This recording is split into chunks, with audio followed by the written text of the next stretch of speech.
Vamos à carta de Paulo aos Efésios, irmãos. Não sei se vocês sabiam, mas, por exemplo, esta era a carta preferida de João Calvino, o grande reformador. Sofia estava falando muito no Dia das Mães, perguntando o tempo todo se já estava perto e se iria participar da programação da escola. Pensando que ela estava preparando algo para a mãe, eu perguntei: por que é que você está tão ansiosa com a programação da escola? Ela disse: pai, eu estou doidinha para conhecer a mãe de Japal, um amigo chinês que ela tem. Eu disse: mas por que, Ela disse: eu quero saber como é que ela se veste. Será que ela vai, pai, com aquelas roupas típicas da China? Santa curiosidade, irmãos. Você a tem? Santa curiosidade. Deveria. Poderíamos. Você deveria ter curiosidade para conhecer uma igreja bonita, até cativante aos seus olhos. Para tanto, você não precisa consultar os especialistas em programas de igreja, nem deve esperar por uma igreja que segue o fluxo do mundo e imita a cultura à sua volta, para encontrar uma igreja bonita. Você só precisa se voltar ao texto sagrado. É o que vamos fazer nesta tarde. Queremos ver uma igreja cativante aos olhos de Deus. E mais do que isso, irmãos, nós queremos ser uma igreja cativante aos olhos de Deus. Efésios, capítulo de número 3. Nós vamos ler apenas o verso 10 para começar. E depois vamos ler o capítulo 2 quase que por completo e parte do capítulo 3. Mas só um aviso, não será uma mensagem expositiva clássica. Eu não vou expor todos os versos. Eu quero ler o texto para vocês perceberem o fluxo normal dele, entenderem o texto. Mas do texto eu vou destacar o que é importante para a mensagem desta tarde, certo? Efésios 3, verso 10. O texto diz assim: a intenção dessa graça era que agora, mediante a igreja, a multiforme sabedoria de Deus se tornasse conhecida dos poderes e autoridades nas regiões celestiais. Que coisa! Vamos orar? Senhor, muito obrigado por esta tarde, pelo privilégio que temos de nos reunir como igreja para adorar o Teu santo e precioso nome. Ó Deus, abre os olhos do nosso coração, permitindo-nos enxergar a beleza da Tua palavra e nesta tarde, consequentemente, a beleza da Tua noiva. Encanta-nos, enche os nossos olhos com a Tua igreja, transforma os nossos corações, nos dá amor por ela, exorta-nos, corrige-nos, dirige-nos, ó Senhor, à Tua vontade. Pois nós queremos, apesar de pecadores, nós queremos ser uma igreja cativante aos Teus olhos. Esta é a nossa oração, em nome de Jesus. Amém. Este é o principal tema da carta aos Efésios: igreja. Como vocês devem saber, a carta está dividida em duas partes maiores. A primeira trata de como a igreja veio a existir e de quem a constitui, quais são as pessoas que formam a igreja de Cristo. A segunda metade é mais prática e responde à pergunta: como esta igreja vive no mundo? Como esta nova sociedade de Deus vive dentro das sociedades dos homens? nós nos ocuparemos com a primeira parte da carta. E fazendo isto, irmãos, estaremos falando nesta tarde da visão de Deus para a sua igreja. Visão esta que também deve ser a nossa. Nós também queremos ver e ser uma igreja cativante, primeiro aos olhos de Deus. O que seria esta igreja, irmãos? Ou o que queremos ser à luz da palavra de Deus? Bem, nós queremos ser, em primeiro lugar, e isto está no seu boletim informativo, uma igreja de nascimento sobrenatural. Pois esta é a questão inicial. Quem faz nascer? Quem cria a igreja? E depois, quem a sustenta no mundo? Para responder às perguntas, vamos ler a primeira metade do capítulo 2 de Efésios. Os 3 primeiros versos nos falam do tempo quando ainda não éramos igreja de Cristo. De acordo com Paulo, antes de ser igreja, vocês estavam mortos em suas transgressões e pecados. Deixando a segunda parte deste verso para o seu estudo pessoal, vá ver o que de fato significa um pecado e transgressão. Ocupe-se comigo com a primeira parte. Vocês estavam mortos. Sério, Paulo? Não é o que parece. Você vai ao trabalho amanhã e sentará ao lado de pessoas que estão vivas, e algumas delas vivas até demais. Algumas pessoas são fortes, como atletas. Outras têm mentes brilhantes, são capazes de dissertar sobre temas difíceis, escrever coisas que chamam a atenção e enchem os nossos olhos. Estão mortas, literalmente? Sim. E é muito fácil de perceber. Embora vivas no corpo e na mente, as pessoas antes de Cristo estão mortas, e os sinais são estes: não contemplam a glória de Deus com respeito, não valorizam Cristo como a pérola mais valiosa do universo, e não conseguem, não podem dar ouvidos à voz do Espírito. Logo, estão mortas na esfera mais importante da existência, no Espírito. Não apenas isso. O apóstolo nos diz, a partir do verso 2, vocês seguiam a presente ordem deste mundo, e o príncipe do poder do ar, o espírito que agora está atuando nos que vivem na desobediência. Anteriormente, ninguém escapa aqui, todos nós também vivíamos entre eles, fazendo o que, irmãos? Satisfazendo as vontades da nossa carne, seguindo os seus desejos e pensamentos. Outra vez, eu não me proponho a expor todo o texto como geralmente fazemos. Então não posso descer aos detalhes riquíssimos desse texto. Mas em resumo, o que Paulo acabou de descrever foi uma prisão. Antes de Cristo, não apenas estávamos mortos para Deus,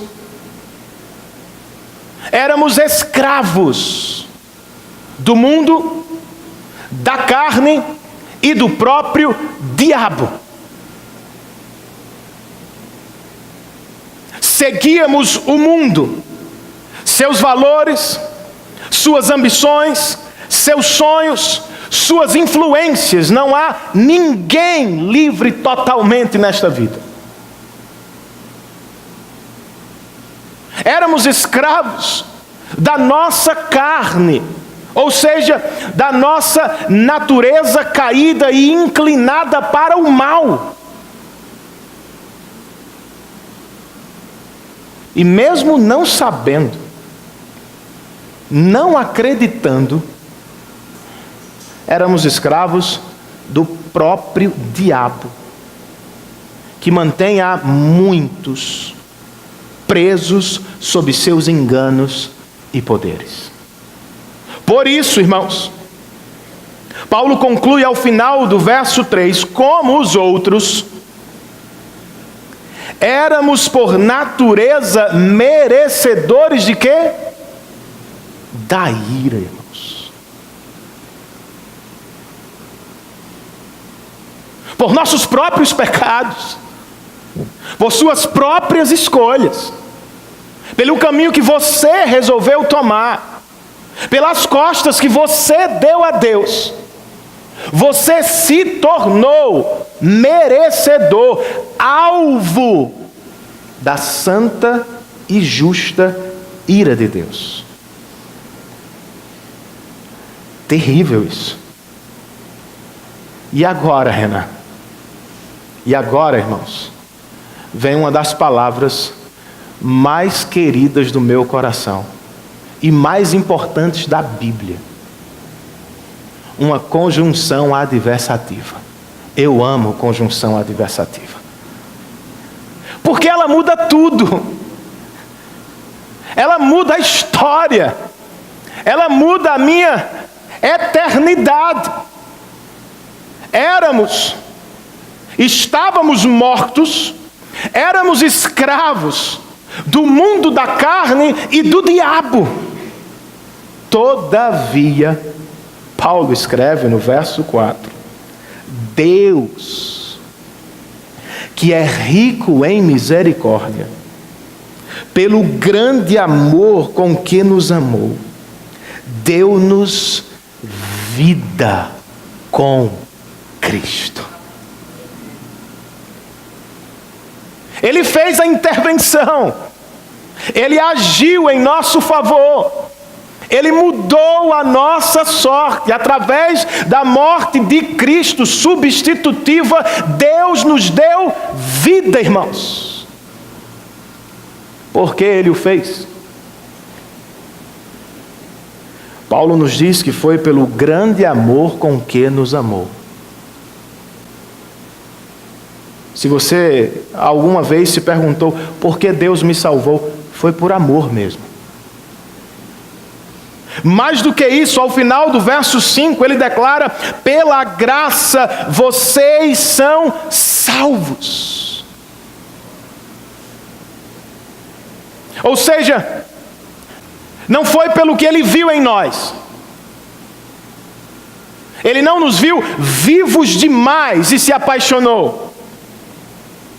Ele não nos encontrou sábios demais e disse: preciso deles. Não, estávamos mortos, éramos escravos, mas por amor eterno e por graça livre e soberana, Ele resolveu nos dar vida em Cristo Jesus.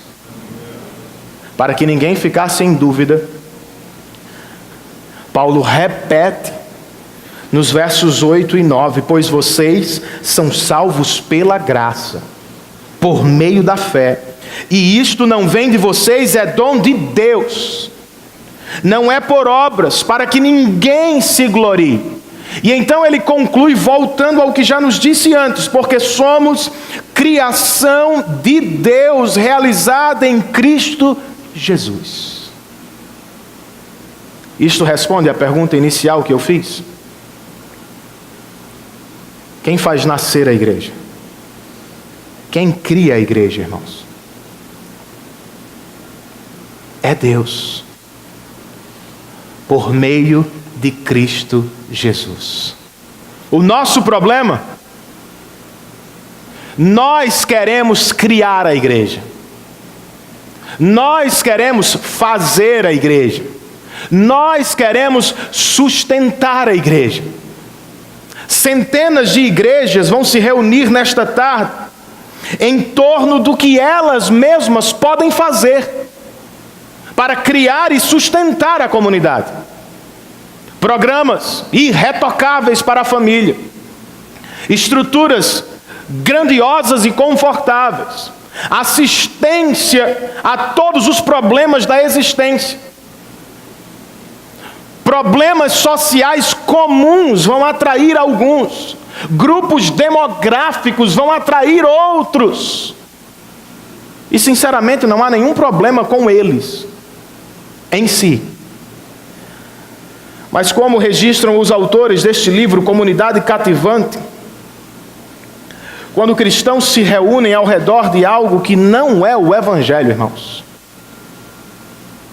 eles criam uma comunidade que existiria, provavelmente, mesmo que Deus não existisse.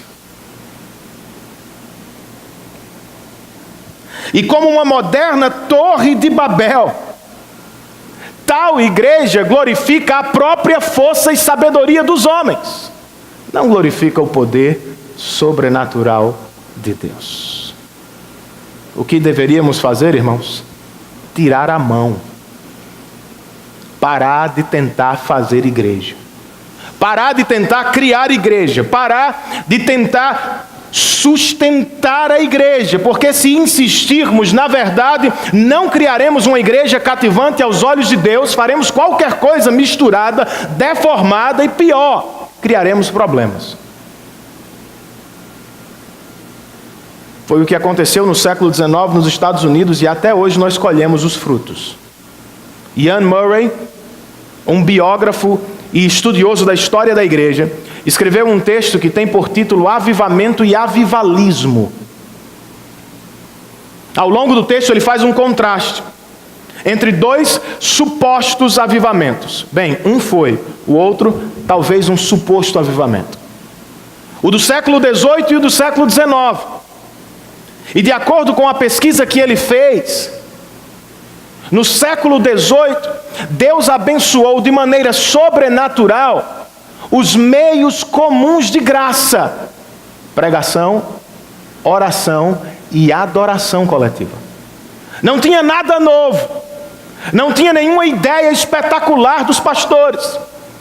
Tinha o que une as igrejas de todos os séculos, não as invenções, mas a fidelidade à palavra de Deus.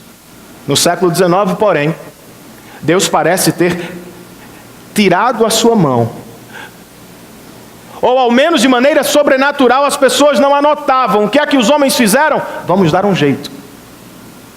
Eles tentaram reproduzir o sobrenatural com ideias, programas, metodologias naturais. Dá uma forcinha a Deus. Deu certo? Claro que não. Por que não? Porque a igreja não é obra de homens, irmãos. É obra de Deus. Deus sabe criar, fazer nascer e sustentar a igreja. Qual é o nosso papel, irmãos? Qual é a nossa tarefa? Pregar o Evangelho. Pois foi por meio da palavra, por exemplo, que Deus trouxe o mundo à existência. Se lembram disso? Gênesis 1 e 2. Foi por meio de sua palavra que Ele trouxe à existência a igreja do AT, chamando Abrão. Foi a palavra que Deus deu a Moisés no monte. E foi por meio da palavra que um vale de ossos secos reviveu do nada. Se lembram do texto de Ezequiel 37? Filho do homem, podem esses ossos secos reviverem? Senhor, tu o sabes. Sim, eu sei, Ezequiel.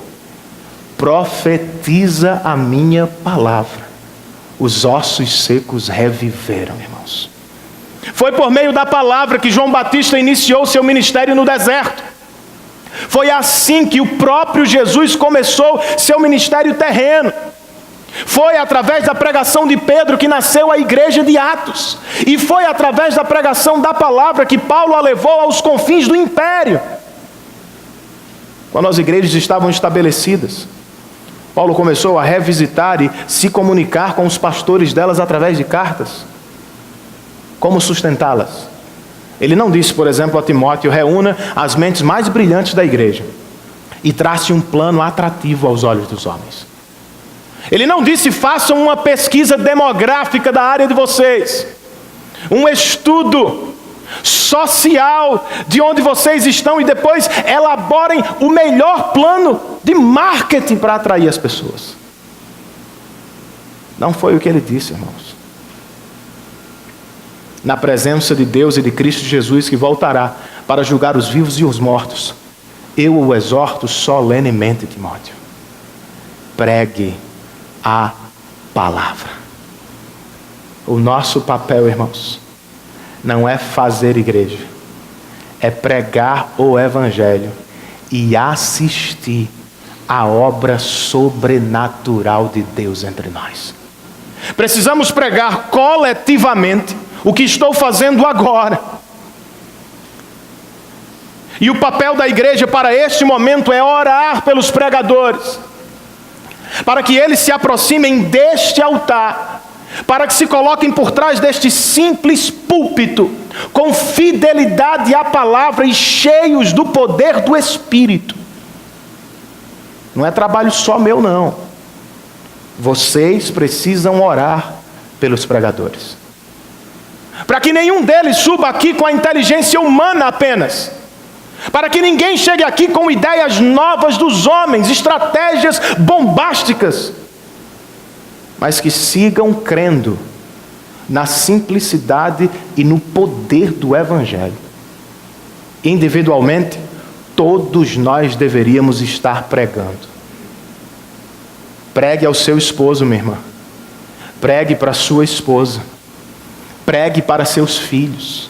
Pregue aos seus colegas, pois este é o problema do mundo. Eles estão perdidos e carecem da graça de Deus. E diz a palavra que a fé vem por ouvir a palavra de Deus. E depois, Renan? Depois, irmãos, nós adoramos ao Deus que deu vida à igreja. Não nos reunimos semanalmente para adorar uns aos outros. Não nos reunimos semanalmente para adorar os homens que falam aqui, ou os músicos que cantam e tocam aqui. Não, esta reunião não é sobre nós, em primeiro lugar.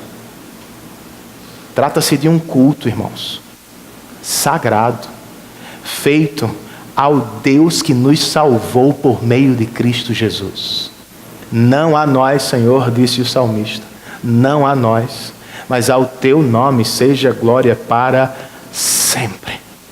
É por isso que nos reunimos, irmãos, para adorar a Deus pela grande e maravilhosa salvação que Ele operou entre nós e em nós.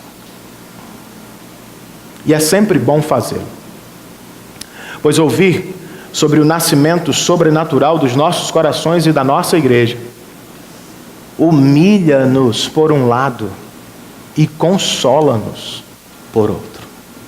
Naturalmente você se sente grande em alguns momentos da vida.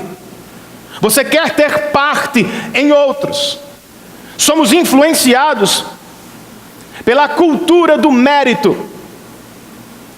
E por vezes nos achamos melhores, uns acima dos outros. Mas quando nos reunimos para adorar a Deus, fica claro: todos somos iguais, salvos por obra de Cristo Jesus.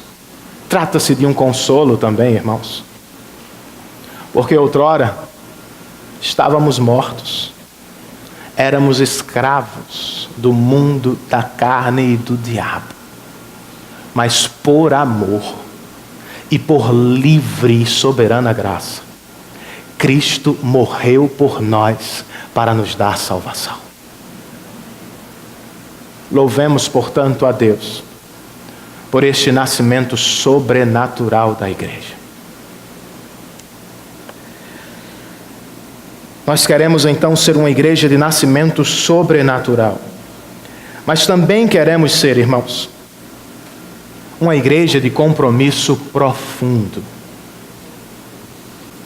Se alguém estiver dormindo, essa é a hora de acordá-lo.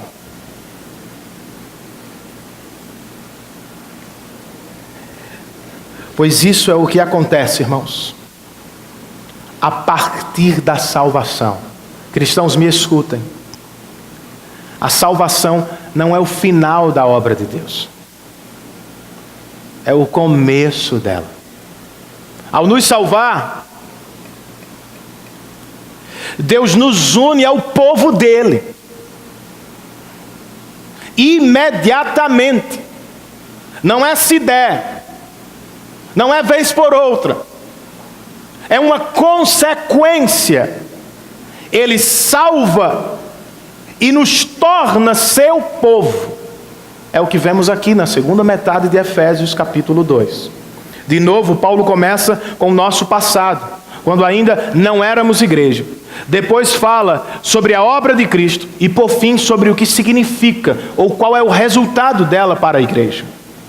Versos 11 e 12. Portanto, lembrem-se de que anteriormente vocês eram gentios, ou seja, estrangeiros por nascimento, e chamados pelos judeus de incircuncisão, pessoas que não tinham aliança com Deus.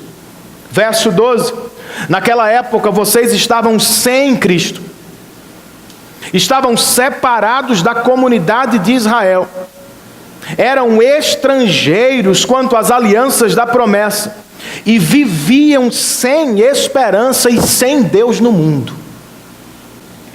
De novo, uma conjunção adversativa.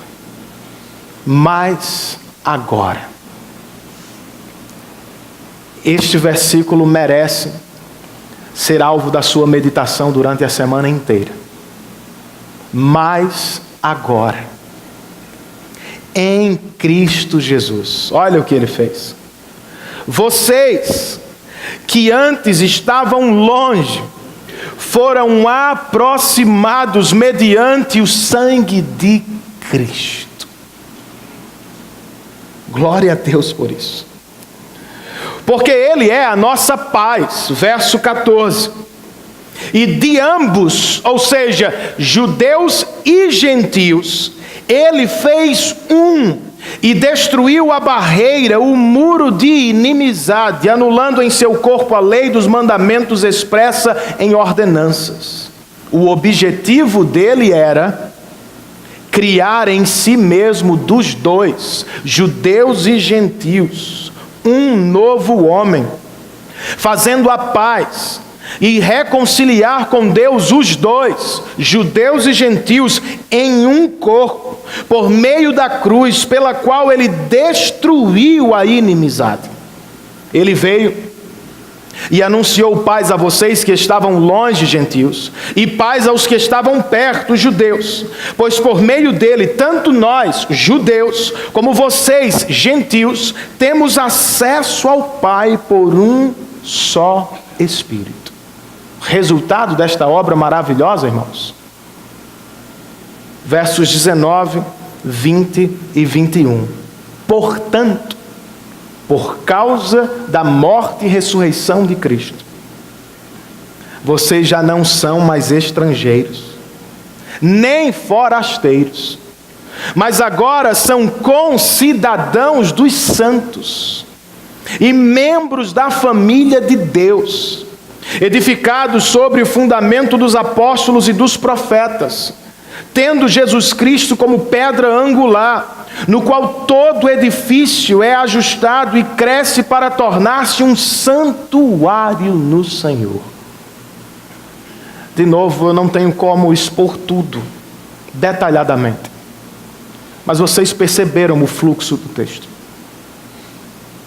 Eu vou resumi-lo dizendo o seguinte, irmãos: Deus fez de forasteiros cidadãos do reino celestial, de inimigos ferrenhos, judeus e gentios que por séculos se matavam, membros de uma mesma família.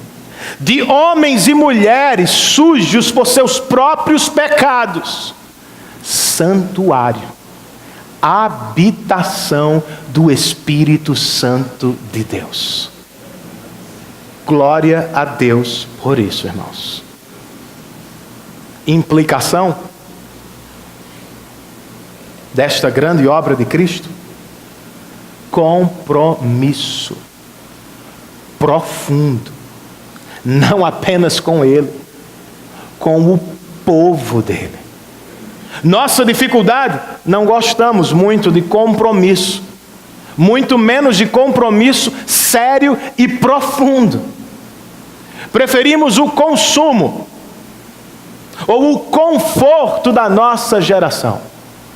É assim que pessoas se aproximam de igrejas, pasmem vocês, pensando no que vão receber e considerando o conforto que podem vivenciar em igrejas. Isso não chega nem de longe perto do que significa ser cristão à luz do Novo Testamento, irmãos. O Novo Testamento não apresenta cristãos como consumidores que se tornam provedores à medida que crescem. Não. Desde o início, o Novo Testamento declara que todos os cristãos são e devem agir como provedores. Por exemplo, a primeira carta de João nos diz que o amor pela igreja não é um sinal de maturidade, é um sinal de salvação. Se não há amor nos nossos corações pela noiva de Cristo, por quem Ele derramou o próprio sangue, há algo de muito errado conosco. Se você vai à igreja como iria a um shopping, ou se escolhe a igreja onde congregar ou com quem congregar, como se escolhesse um restaurante, o que há de sobrenatural nisso? Ao contrário do que temos visto, irmãos, a Bíblia espera de nós um compromisso sério, formal e significativo. Por exemplo, o autor de Hebreus escreve: não deixemos de nos reunir como igreja, culto público, segundo o costume de alguns, mas procuremos nos encorajar uns aos outros, ainda mais quando vocês veem que se aproxima o dia do Senhor. Esta exortação, irmãos, visa encorajar os cristãos. Culto tem seu aspecto vertical, nos reunimos para olhar para ele, mas tem seu aspecto horizontal. Estamos aqui para fortalecer uns aos outros na fé, enquanto esperamos pelo retorno de Cristo. Mais do que isso, estamos aqui para treinamento, irmãos. Se você não gosta de cantar a Deus em louvor, se você não gosta de ouvir a Bíblia exposta, considere se você realmente quer ir ao céu. Para lá, quando todos nós estamos rumando, haverá muita adoração face a face com o nosso Deus. Enquanto não chegamos, treinamos, bebemos das gotas celestiais que caem nos dias do Senhor, experimentamos em antecipação o que viveremos plenamente na eternidade. Então valorize e tenha compromisso com o culto público de sua igreja local. O mesmo autor aos Hebreus, antes desse texto, escreve no capítulo 3, cuidado, irmãos, para que nenhum de vocês tenha coração perverso e incrédulo, que se afaste do Deus vivo. Ao contrário, encorajem-se uns aos outros todos os dias. Este primeiro texto fala do dia do Senhor, este segundo, todos os dias. Durante o tempo que se chama hoje, De modo que nenhum de vocês seja endurecido pelo engano do pecado.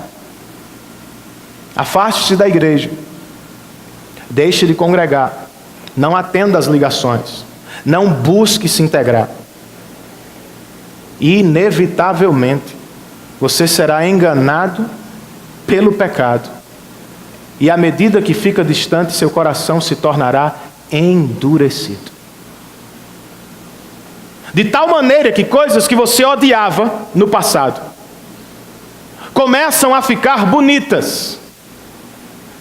E vez por outra, conversando com seus amigos de trabalho ou de faculdade, você que as abominava começa a cobiçá-las.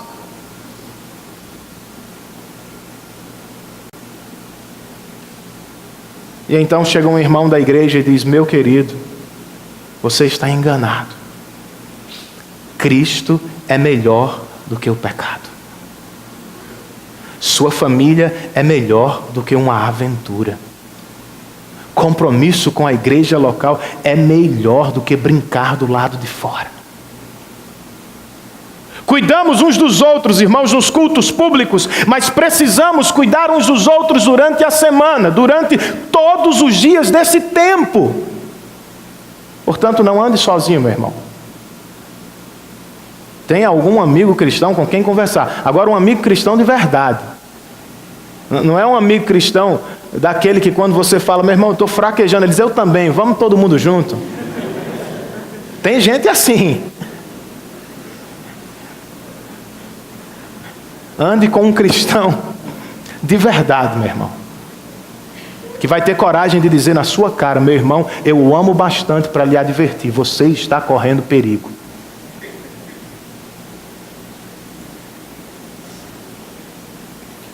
E por que nós temos problema, irmãos, com o compromisso? Por exemplo, com a igreja. Porque, de novo, nós ouvimos demais a voz do mundo. E o mundo não tolera essa ideia de autoridade. E eu sei que os exemplos não são os melhores. Mas este ceticismo universal, quanto à autoridade, não é sábio. É satânico. Não começou agora, com 2 impeachments no nosso país, uma prisão de um presidente. Começou no jardim do Éden, quando Satanás disse aos nossos pais: rebelem-se contra a autoridade de Deus. Cuidado. Não se submeter à igreja formal de Deus pode ser o mesmo que não se submeter ao próprio Deus. Mas eu também preciso dizer o seguinte: se esta igreja, ou a igreja da qual você é parte, não se submete ela mesma a Deus, a palavra dele, você está livre, tem todo o direito do mundo para procurar outra igreja, a fim de congregar com quem se submete à palavra de Deus. Posso ouvir um amém dos irmãos? Amém. Graças a Deus. Por fim, irmãos,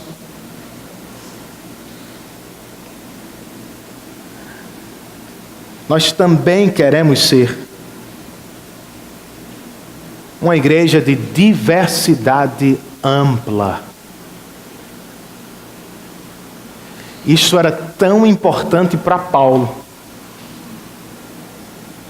que ele nos diz no verso 1 do capítulo 3, por essa razão, eu, Paulo, sou prisioneiro de Cristo por amor de vocês. Quem são os vocês aqui? Gentios. 2 comentários rápidos sobre este verso. Primeiro, irmãos, veja que maneira de encarar a vida. Tecnicamente, Paulo é prisioneiro de César. Ele está preso sob o poder de César. Mas ele não se define assim. Eu sou prisioneiro de Cristo. Isso não é uma coisa bonitinha não, do tipo um clichê gospel para a gente ficar falando tal. Isso é compreensão da soberania de Cristo. O que ele está dizendo não é Deus no comando, apenas. O que ele está dizendo é: eu sei que a minha vida não está nas mãos de César, está nas mãos de Cristo. Eu sei que César pode ter sido instrumento, mas quem me trouxe à prisão foi a vontade de Cristo. Olha que coisa louca.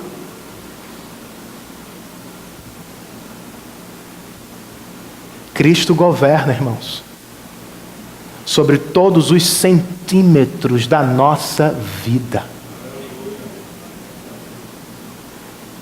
As coisas boas e ruins estão sob a mão poderosa e sábia do nosso Deus. Então não apenas murmure, esconda-se, proteja-se, abrigue-se na mão poderosa do seu Salvador. A outra coisa que me salta aos olhos aqui, Paulo diz: eu estou preso por amor a vocês. O que é também contrário à nossa geração e natureza. Escape por sua vida. Paulo diz: não, eu estou preso por vocês. Com isso ele está dizendo o seguinte: porque eu prego o evangelho aos gentios, os judeus me perseguiram. E porque os judeus me perseguiram, eu encontrei um problema com Roma. Logo, eu estou aqui do ponto de vista da providência por causa de Cristo, mas aos olhos dos homens eu estou aqui porque eu amo vocês. Eu amo a diversidade da igreja de Cristo. Eu não aceitarei uma igreja feita apenas de judeus.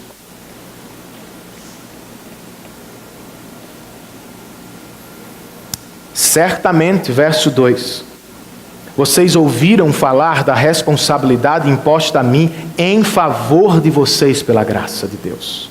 O meu ministério, isto é, o mistério que me foi dado a conhecer por revelação. Que mistério era esse? Paulo pentecostal? Esse mistério, verso 5, não foi dado a conhecer aos homens de outras gerações, mas agora foi revelado pelo Espírito aos santos apóstolos e profetas de Deus, significando que esse é o mistério, simples assim.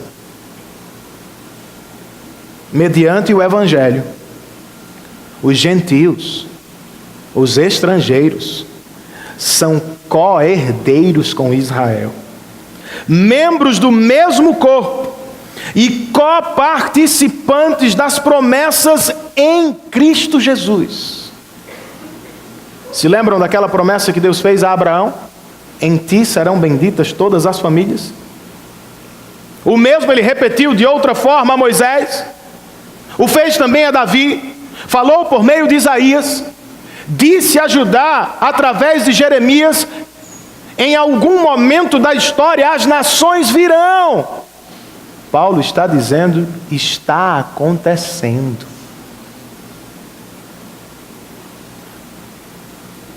Por causa de Cristo, a barreira foi abaixo, as portas se abriram, e o que era povo de Deus, Israel, agora é povo de Deus de todas as nações do mundo. Deste evangelho, verso 7, me tornei ministro pelo dom da graça de Deus. Embora eu seja, verso 8, o menor dos menores de todos os santos, foi-me dada, concedida esta graça. Que graça, irmãos? De anunciar aos gentios as insondáveis riquezas de Cristo e esclarecer a todos a administração deste mistério. Por meio de Cristo, os gentios são incluídos no povo de Deus, e por meio da pregação de Paulo, os gentios tomam conhecimento da administração deste mistério. Certo, Paulo está preso por causa desta diversidade. Ele é ministro do Evangelho que gera esse novo povo amplamente diverso. Mas qual é o propósito de Deus por trás dessa grande obra, irmãos? Verso 10, que nós lemos ao início da mensagem, estonteante para mim.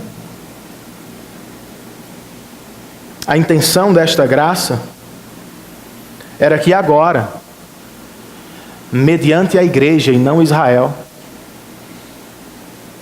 a multiforme sabedoria de Deus se tornasse conhecida dos poderes e autoridades nas regiões celestiais. Esta obra é tão maravilhosa, irmãos, tão sobrenatural, que até os anjos param para assistir. Se Deus revela a sua glória aos homens, também através da primeira criação, através da segunda, a igreja, Ele revela a sua sabedoria aos santos anjos celestiais. Como escreve John Stott em seu comentário, é como a encenação de um grande drama. A história é o teatro, o mundo é o palco, e os membros da igreja são os atores. O próprio Deus escreveu a peça e a dirige. Ato após ato, cena após cena, a história continua a se desenrolar. Mas quem está no auditório, irmãos, são as inteligências cósmicas, os poderes, as autoridades, os anjos nas regiões celestiais. Eles ficam, para usar uma expressão contemporânea, doidos, malucos com isso. Quem diria, ó Deus, que os maiores inimigos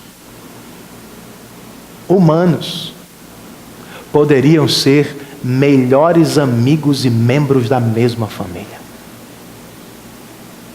Só pode ser milagre, irmãos.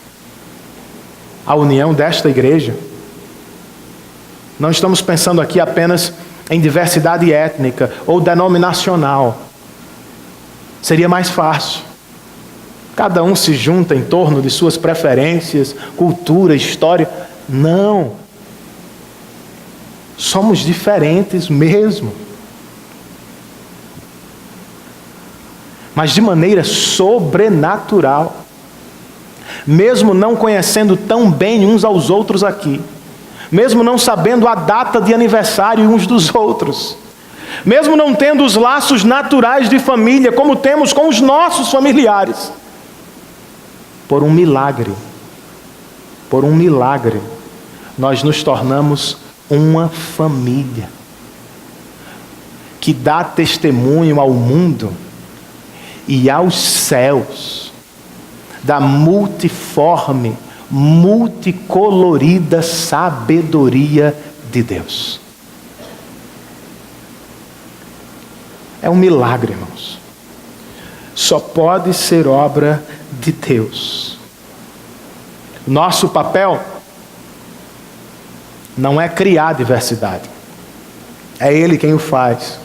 Nosso papel é cultivá-la. E de novo, em parte, cultivá-la significa tirar nossa mão. Remover do caminho os impedimentos que nós mesmos levantamos.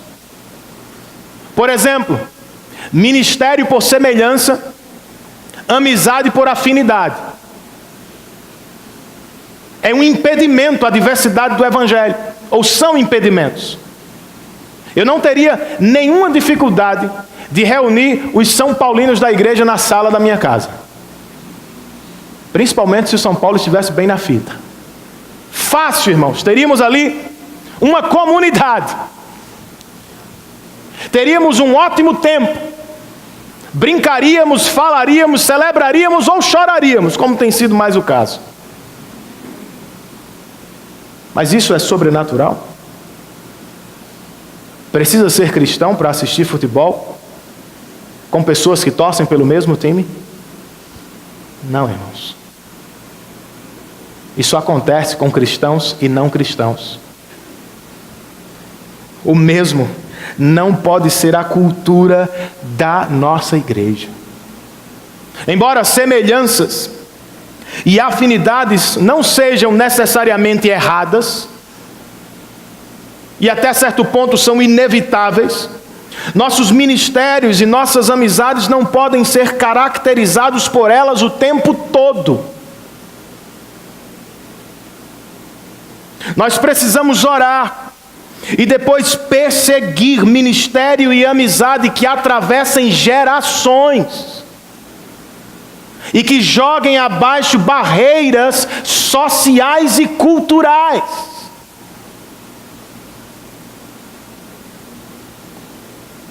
Pois o que há de maravilhoso em um vascaíno servindo a outro vascaíno? Ou a um médico sendo amigo de outro médico?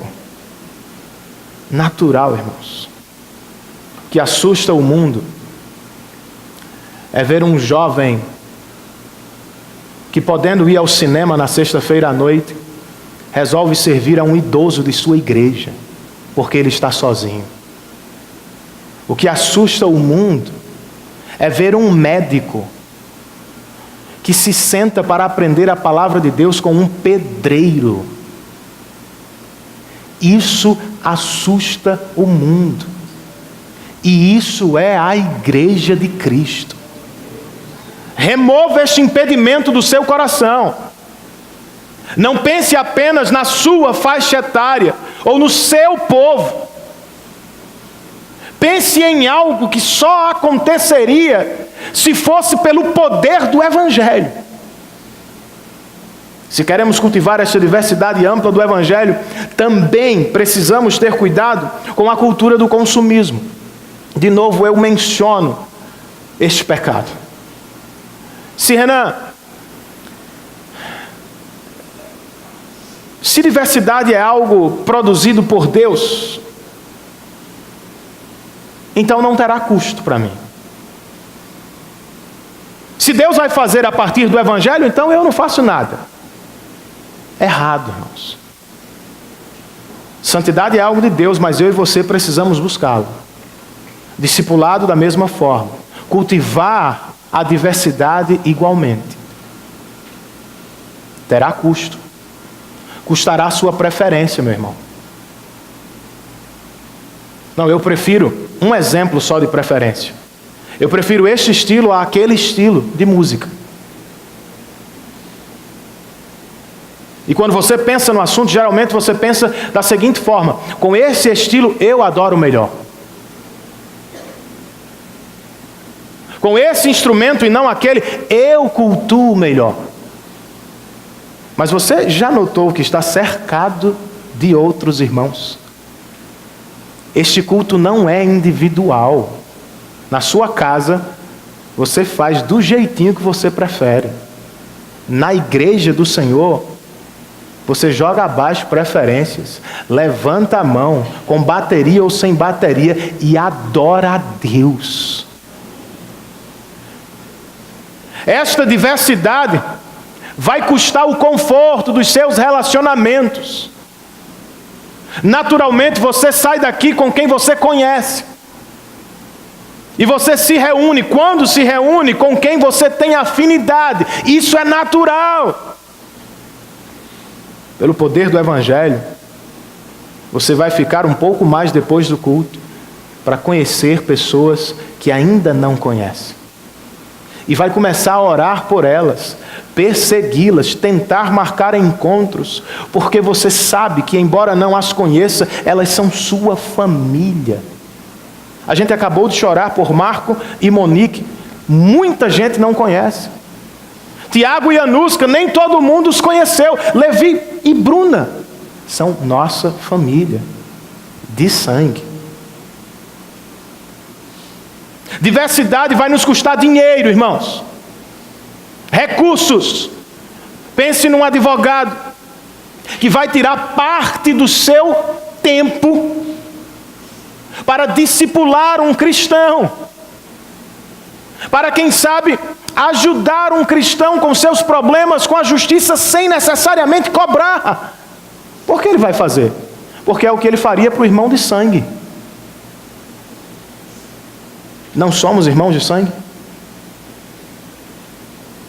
Se você não sabe, sua família de sangue sem Cristo não irá com você à eternidade. E esta pessoa, ao lado de quem você está sentado, se nasceu de novo por obra do Espírito, vai passar a eternidade do seu lado. Se acostume com ela.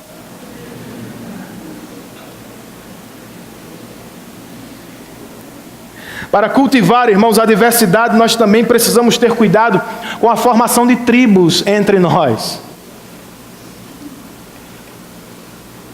Se você só trabalha, só vive com paraibano, toda vez que você escuta alguém de fora, você fica meio assustado. Porta, carne, Vasco, Flamengo. E ainda que não fale, você pensa, é diferente de mim. Nós somos mais parecidos, ele é diferente. Por vezes é assim que nós vivemos na igreja, irmãos.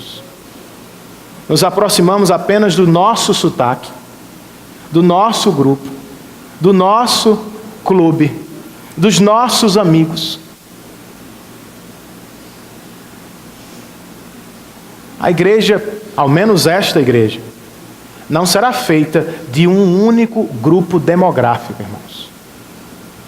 Se queremos ser bíblicos, precisamos pelo menos de 12 tribos. Israel tinha 12.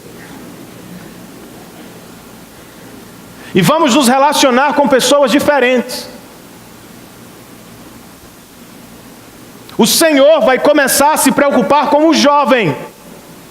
E em suas orações públicas não vai pedir apenas pelos problemas de sua faixa etária. Ele vai lembrar, aqui tem jovem que está casando, eu vou orar por eles. Os jovens, por sua vez, não vão se preocupar apenas com formação, filhos e família. Vão se preocupar com os velhos, os idosos. Os que podem ter filhos serão celebrados pelos que não podem, mas os que não podem serão cuidados pelos que podem.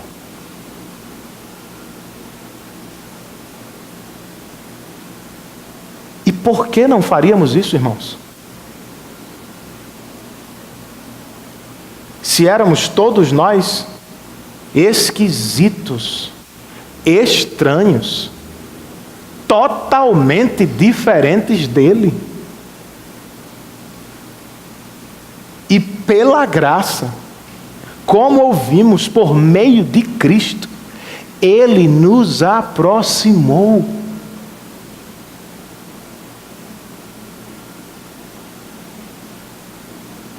Saia do seu conforto, consumo e grupo. E conheça parte do corpo de Cristo, com quem você vai viver para sempre. Esta é a visão de igreja, irmãos. Cativante aos olhos de Deus. E eu sei que em muitos aspectos nós não somos esta igreja. Eu sei que nem sempre acertamos, eu sei que nem sempre conseguimos. Eu sei que talvez você esteja fazendo esta avaliação de si mesmo e deve fazê-lo.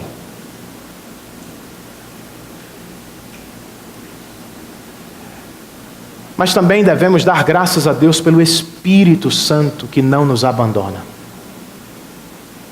Vocês se lembram do término das cartas do Apocalipse? Das 7 igrejas, 5 estavam em pecado, 2 estavam sofrendo, comendo o pão que o diabo amassou de verdade. Ao final de cada carta, Jesus disse à igreja: quem tem ouvidos, ouça o que o Espírito diz à igreja.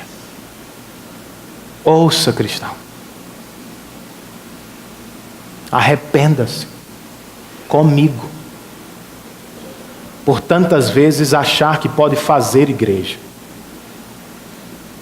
por tantas vezes não cultivar no coração um compromisso com a igreja, por tantas vezes se isolar em grupos por afinidade e semelhança, deixando de fora muitos que poderiam enriquecer as nossas vidas. Ouçamos o Espírito e depois, irmãos, sob o poder dele, vamos perseguir ser uma igreja cativante aos olhos de Deus. Fiquemos de pé. Vamos adorar a Deus com um último hino.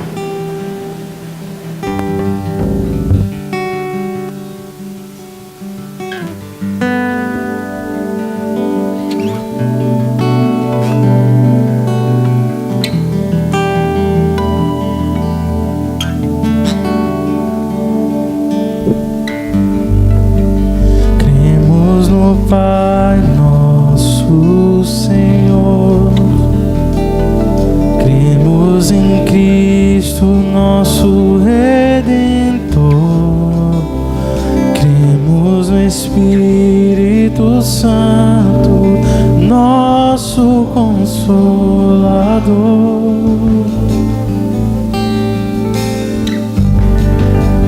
Nos reunimos em comunhão, no partilhar, no vinho e pão. Tua palavra nos aponta a direção. Em continuação tornaremos teu nome conhecido e desejado entre as nações.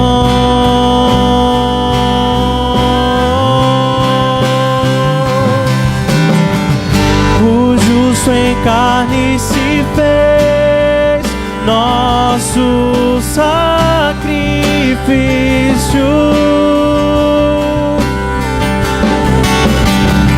e mesmo sendo Deus, não se apegou à sua glória. Bebeu da ira do Pai e pra nos tornar belos, abriu mão da sua beleza, mas a morte lhe vencer. A igreja canta o justo em carne. O justo em carne se fez nosso sacrifício,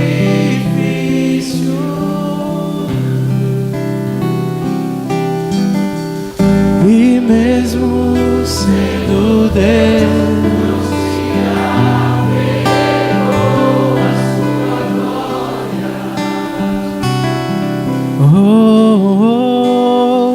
Bebeu da ira do Pai e pra nos tornar belos, abriu mão da sua beleza, mas a morte lhe venceu. Ressuscitou e voltará. Ressuscitou e voltará. Ressuscitou e voltará. Ressuscitou e voltará. Ressuscitou e voltará. Ressuscitou e voltará. Ressuscitou e voltará.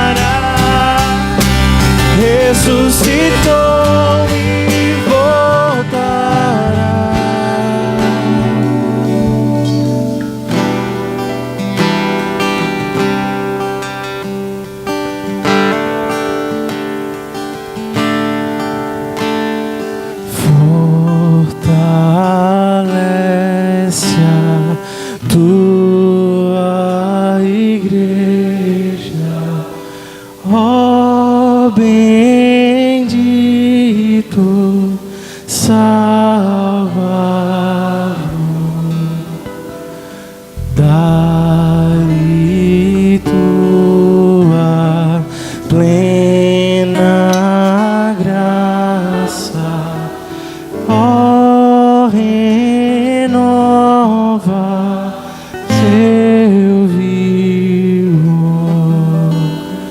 vivifica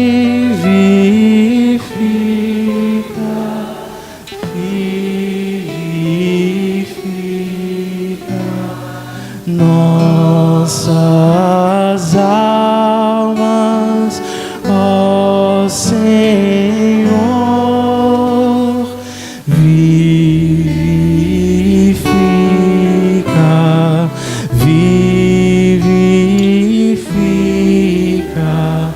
nossas almas, ó Senhor.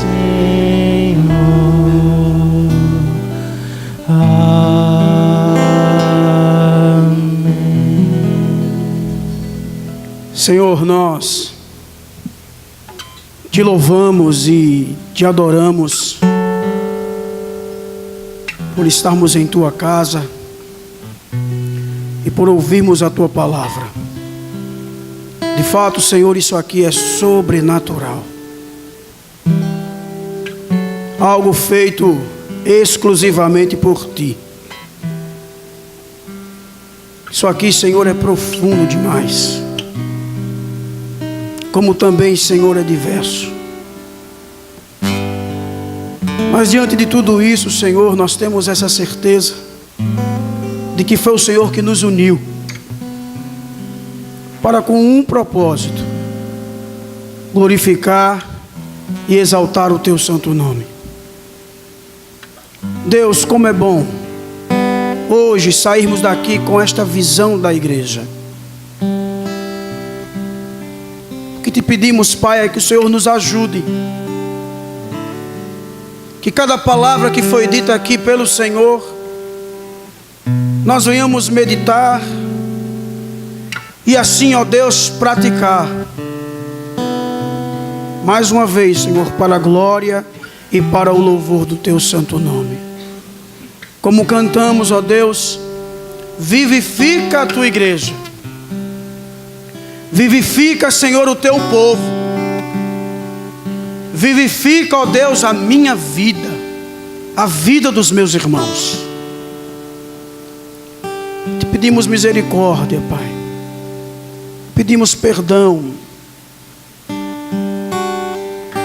Nos ajude, nos dê forças. É assim, Senhor, que nós oramos, pedindo a Ti que nos leve em paz para os nossos lares, que nos dê, ó Deus, uma noite tranquila, um sono reparador e uma semana, Pai, abençoada na Tua presença. Que venhamos cumprir com a missão, pregar o Teu Evangelho, Pai. Livra-nos do mal, Senhor. Livra-nos das tentações, no nome do Teu Filho Jesus Cristo. E que o amor de Deus, o nosso Pai, a graça do nosso Senhor e Salvador Jesus Cristo, o poder e as consolações do Espírito Santo estejam com todos nós agora e para todos sempre. A igreja diz amém. Deus nos abençoe, irmãos.